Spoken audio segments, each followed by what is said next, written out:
Hello everyone, this is a quick tip on how to use Affinity Photo with Capture One in terms of round-trip editing. In other words, making your adjustments to a photo in Capture One and then sending it out to Affinity Photo to do maybe some more advanced adjustments and then getting it back into Capture One in a very easy way so that all of the adjustments are there and updated. Just some background, I've been using Lightroom and Photoshop for the last few years, and of course this is one of the great things about being in the Adobe ecosystem, is that in Lightroom you could simply right-click an image and choose Edit in Photoshop, and it would go to Photoshop, you would do your edits there, and then once you clicked on Save, it would come right back into Lightroom with all of the Photoshop adjustments and modifications. But here in Capture One and Affinity Photo, the process is a little bit different.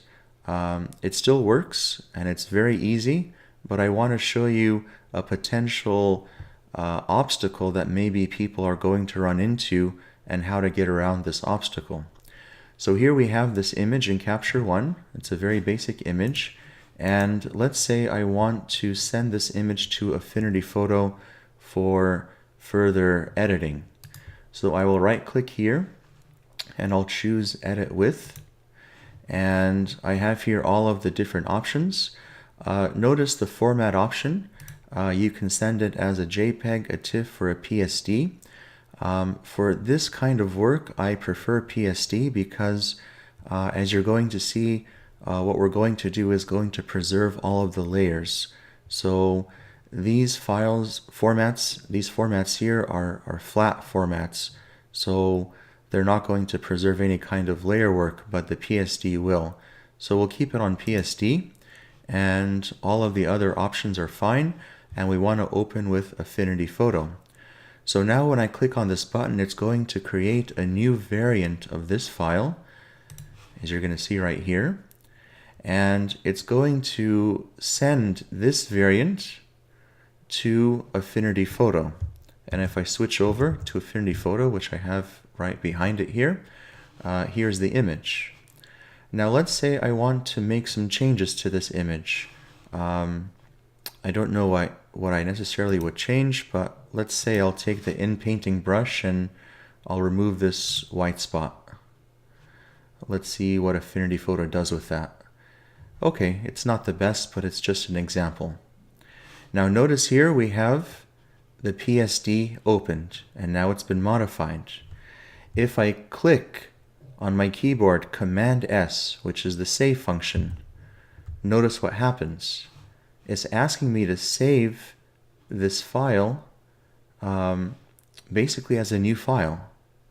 And what you can't really see because the extension is hidden is what's happening is it wants to save it in the Affinity Photo format.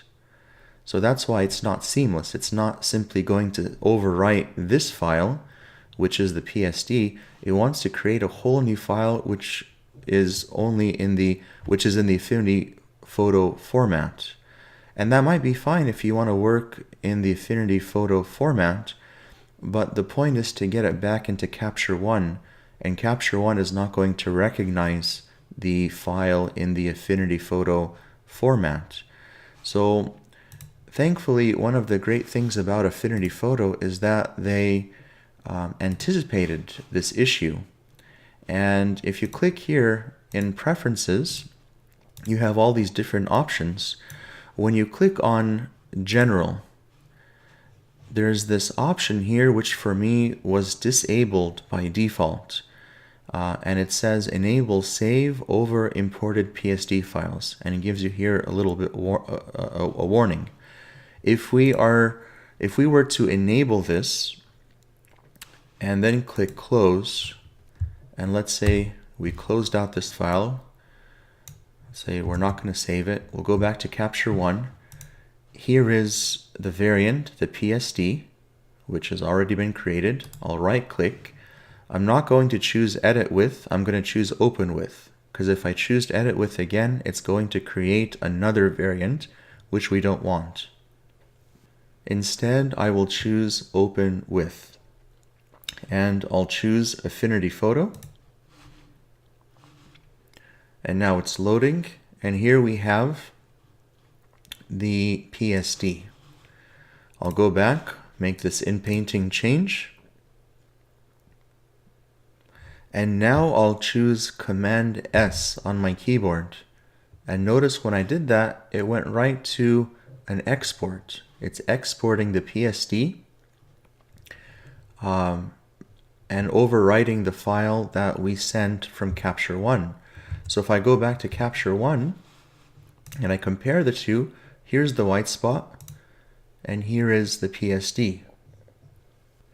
So we can see that using this method and making sure that option is enabled in Affinity Photo, we can do round trip edits from Capture One to Affinity Photo using the PSD format. And if this file had layers and a much more defined structure, all of that would be preserved, and we could keep going back and forth from Capture One to Affinity Photo while maintaining all of the layers and the adjustments.